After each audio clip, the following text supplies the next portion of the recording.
नमस्कार, news nation के digital platform पर आप सभी का स्वागत है। मैं हूं आपके साथ अमृता गर्ग और बात करेंगे बिहार विधानसभा चुनाव की। लेकिन इसी बीच चर्चा विधानसभा सत्र की शुरू हो गई है। आज से इस सत्र की शुरुआत होगी और 25 तारीख तक, 25 जुलाई तक ये सत्र चलेगा। और चुनाव से पहले ये आखिरी सत्र है, तो देखना होगा कि कितना फ्रूटफुल साबित होगा। लेकिन जहां इस सत्र में इसके फ्रूटफुल साबित होने को लेकर सवाल उठ रहे हैं, वहीं इसमें बड़ा दिलचस्प आज कुछ तस्वीरें सामने आएँगी, क्योंकि लगभग 2 महीनों की दूरियों के बाद अब तेज प्रताप यादव और तेजस्वी यादव एक साथ बैठे हुए नज़र आएँगे, क्योंकि भले ही लालू प्रसाद यादव ने उनका गर्लफ्रेंड प्रकरण पूरा सामने आने के बाद उन्हें पार्टी समेत परिवार से भी निकाल दिया था, लेकिन पार्टी के विधायक अभी भी वो हैं और इस लिहाज से आज वो विधानसभा में नज़र आएँगे। और बैठने की जो उनकी सिटिंग अरेंजमेंट है, वो बताया जा रहा है कि तेजस्वी के बिल्कुल साथ है। तो ऐसे में देखना होगा कि दोनों भाइयों के बीच क्या कुछ बातचीत होती है, क्या कोई ऐसी तस्वीरें सामने आती हैं, क्योंकि ऐसा मौका बीते 2 महीनों में शायद ही बन पाया हो। बहुत ऐसे कम मौके रहे जब पूरा परिवार एक साथ एक मंच पर नज़र आया हो या दोनों भाई एक साथ नज़र आए हों। क्योंकि जब लालू यादव ने ही एक सख्त एक्शन लेते हुए इसे परिवार के लिए भी नुकसानदायक बताया और कहा कि परिवार की छवि भी खराब हुई है, दूसरी तरफ पार्टी के लिए भी इसे चुनाव के मद्देनजर नुकसानदेह उन्होंने बताया था, क्योंकि तेज प्रताप यादव की गर्लफ्रेंड के साथ कुछ तस्वीरें सामने आई थी, तो उसके बाद उन्हें पार्टी से निकाल दिया गया, परिवार से निकाल दिया गया। लेकिन तेज प्रताप यादव जो पहले इस बारे में ये कहते रहे कि ये साजिश के तहत किया गया है, जानबूझकर उनकी तस्वीरें सामने लाई गई हैं और ऐसे में उन्होंने 4-5 लोगों की इसमें बात कही, लेकिन बाद में फिर खुद ही सामने आए और कबूल किया कि उनकी गर्लफ्रेंड है और इन तमाम चीज़ों को कबूल करते हुए उन्होंने कई बातें और भी सामने रखी। बहरहाल इस पर तो नज़र रहेगी ही कि तेजस्वी और तेजप्रताप एक साथ नज़र आएँगे और इसके साथ जो राजनीतिक हलचल की अगर बात की जाए, तो जिस तरीके से तेजप्रताप यादव काफ़ी एक्टिव ग्राउंड पर नज़र आ रहे हैं और तेजप्रताप आर्मी नाम से एक पेज बनाया गया है। पार्टी को लेकर चर्चाएँ लगातार हो रही हैं। एक प्रेस कॉन्फ्रेंस भी वो रखते हैं, लेकिन वो काफ़ी लंबे इंतज़ार के बाद भी उस प्रेस कॉन्फ्रेंस में पहुँचते नहीं हैं। अटकलें यही लगाई जा रही थी कि शायद इस प्रेस कॉन्फ्रेंस में वो नई पार्टी का ऐलान कर सकते हैं, क्योंकि ऐसी कई बातें सामने आ चुकी हैं। पर अभी तक ऐसा कोई ऐलान हुआ नहीं है। तो ज़ाहिर है कि परिवार में एकजुटता के कयास लगाए जा रहे हैं। इससे पहले एक मौके पर मंच पर एक साथ तमाम परिवार के लोग नज़र आए थे, जब राबड़ी देवी का वो बयान भी सामने आया कि ये तो घर-घर की कहानी है, ऐसा तो होता रहता है। तब भी यही अटकलें लगाई गई कि सब एक साथ एक मंच पर नज़र आए हैं, तो क्या आने वाले समय में तेज प्रताप को माफ़ कर दिया जाएगा और पार्टी में उनकी जो मेंबरशिप है उसकी बहाली होगी। ये तमाम सवाल उठे, पर अब तक ऐसा कुछ हुआ नहीं। अब आज जब विधानसभा में अब इस सत्र के दौरान 4-5 दिन एक साथ दोनों भाई बैठेंगे, तो किस तरीके से बातचीत होगी, क्या बातचीत होगी, क्या पार्टी में वापसी को लेकर बातचीत होगी, ये देखना होगा। हालाँकि विपक्ष आज कई मुद्दों को लेकर सदन में पहुँच रहा होगा और इसमें बिहार में जो वोटर लिस्ट का मामला है, बिहार में जो कानून व्यवस्था लगातार ताक पर है, उसका मुद्दा है। तो इन तमाम मुद्दों पर ज़ाहिर है कि सरकार को घेरने को लेकर पूरी तैयारी होगी और सरकार के पास इसका क्या कुछ जवाब होगा, सरकार आगे आने वाले समय के लिए बिहार के लिए क्या रोड मैप जो है वो देती है, क्योंकि प्रधानमंत्री की रैलियों का सिलसिला भी जारी है और बड़े-बड़े वादे उन्होंने बिहार में किए हैं। ऐसे में विकास का एक जो रोड मैप है वो क्या सरकार का रहने वाला है आगे के लिए, क्या कुछ उसमें कहा जाएगा, ये ज़रूर देखना होगा। ये तमाम मुद्दे तो रहेंगे ही और सत्र के हंगामेदार होने के भी पूरे आसार हैं।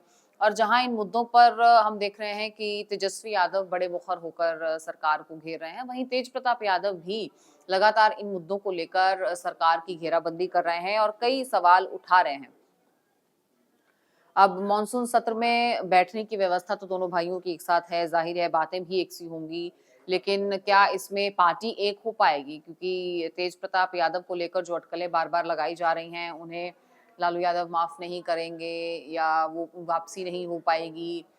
और बीच में एक गुट ये भी है जिसका मानना है कि परिवार एक होगा और विधानसभा चुनाव में एक साथ उतरेगा। तो उसमें सीट को लेकर भी कई सारी ऐसी चीज़ें हैं जो फिलहाल ये कहें कि सवाल बनी हुई हैं, क्योंकि इस बार वो हसनपुर से विधायक रह हैं, लेकिन बावजूद इसके महुआ में जाकर वो अपनी तैयारी दिखा रहे हैं। तो ये अपने आप में एक जटिल सी सिचुएशन है। क्योंकि महुआ सीट से वो चुनाव पिछली बार भी नहीं लड़ पाए थे, लड़ना चाहते थे पर ऐसा हो नहीं पाया था। तो महुआ सीट के प्रति उनका जो स्नेह है, जो प्यार है, वो अब एक बार फिर से विधानसभा चुनाव से पहले हुए नजर आ रहा है। हालांकि वो टीम तेज प्रताप यादव के नाम से जो पेज चला रहे हैं, उसमें दिलचस्प ये है कि उन्होंने पिता लालू यादव और माँ राबड़ी देवी की तस्वीर लगा रखी है। यानी परिवार से उनका जो अटैचमेंट है, जो लगाव है, जाहिर तौर पर वो नजर आता है। और एक ऐसी पार्टी जो बरसों बरस से बिहार में जो है वो कारगर है और सत्ता में रही है, तो ऐसे में वो पार्टी भी एक परिवार का ही रूप जो है वो नजर आता है। तो क्या परिवार के साथ साथ राजद परिवार में, आरजेडी परिवार में तेज प्रताप यादव की वापसी हो पाएगी? ये तो एक अहम सवाल बना ही हुआ है बिहार विधानसभा चुनाव से पहले। पर अब सरकार के लिए कैसे एक बड़ी चुनौती जो लॉ एंड ऑर्डर की स्थिति है वो बन गई है, ये भी इस सत्र में एक अहम चर्चा का विषय रहने वाला है, जहां विपक्ष इस पर जवाब की मांग करेगा।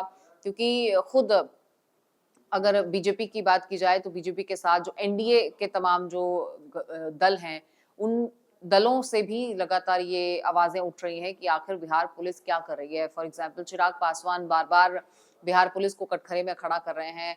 चिराग पासवान वही हैं, केंद्रीय मंत्री भी हैं, लेकिन बिहार से आते हैं तो बिहार में चुनाव लड़ेंगे या नहीं, इन तमाम चीजों को लेकर भी कई सवाल उठ रहे हैं। और चिराग पासवान को खुद जान से मारने की धमकी दी गई थी, तो ऐसे में उनकी तरफ से भी बिहार पुलिस पर कई सवाल उठाए गए हैं। हालांकि अगर सत्ता पक्ष की बात की जाए तो सत्ता पक्ष बार बार इसे साजिश करार दे रहा है और कहा जा रहा है कि ये करवाया जा रहा है जानबूझकर सरकार की छवि को धूमिल करने के लिए।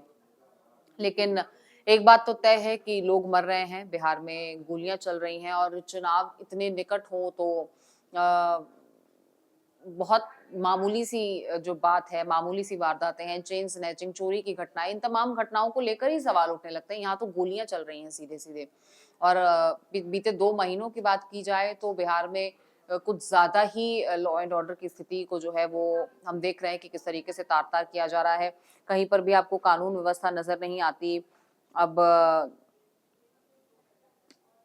नई पार्टी को लेकर जो बातें फैलाई जा रही हैं, वो भी सूत्रों के हवाले से सामने आ रहे हैं। हालांकि इस पे कोई भी ऐसी पुष्टि या कोई भी परिवार की तरफ से या तेज प्रताप की तरफ से कोई बयान सामने नहीं आया है। लेकिन फिर उस पेज के क्या मायने हैं, क्या उसे आने वाले समय में ऐसे कंटिन्यू किया जाएगा या नहीं, उस पर क्या कुछ एक्टिविटीज देखने को मिलेंगी, इस पर भी सबकी नजर बनी हुई है। लेकिन फिलहाल आज से शुरू होने वाले मानसून सत्र पर सबकी निगाहें टिकी हैं। देखना होगा कि विपक्ष वोटर लिस्ट में जो लगातार सुधार किया जा रहा है या वोटर लिस्ट को अपडेट किया जा रहा है, उसे लेकर और लॉ एंड ऑर्डर की स्थिति के अलावा किन किन मुद्दों को लेकर सरकार को घेरने को लेकर एक रणनीति तैयार करके पहुंचेगा और सत्ता पक्ष के पास क्या कुछ जवाब रहेंगे और सत्ता पक्ष आने वाले समय के लिए बिहार के लिए क्या रोड मैप देगी, ये भी देखना होगा बिहार की जनता के लिए। और सबसे बड़ी बात यही कि क्या इसी उलझ-बुन में विधानसभा सत्र किसी हंगामे की भेंट चढ़ेगा, क्या वॉकआउट की स्थिति होगी, क्या ऐसी भी तस्वीरें सामने आएंगी जहां फिर ये कहा जाता है कि इस सत्र में इतने-इतने करोड़ रुपए, लाखों रुपए खर्च होते हैं और फिर जनता के लिए कुछ भी उसमें से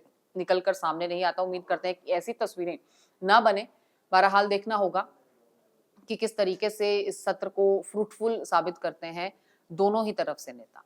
तो नजर बनी रहेगी, 11 बजे के आसपास ये कार्रवाई शुरू होगी। उसके बाद देखना होगा कि भाइयों की आपस की केमिस्ट्री कैसी नजर आती है और साथ ही साथ सत्ता पक्ष और विपक्ष जो तर्क वितर्क कुतर्क की स्थिति होगी वो कैसी रहेगी। फिलहाल आज के इस वीडियो में इजाजत दीजिए और अन्य किसी वीडियो के साथ फिर से आपसे मुलाकात होगी। तब तक के लिए कमेंट सेक्शन में आप हमें जरूर बताइएगा कि आप कौन से मुद्दों पर बात करना चाहते हैं, कौन सी खबर पर चर्चा चाहते हैं। तो ऐसे ही कंटेंट हम आपको परोसने की कोशिश करते रहेंगे। नमस्कार।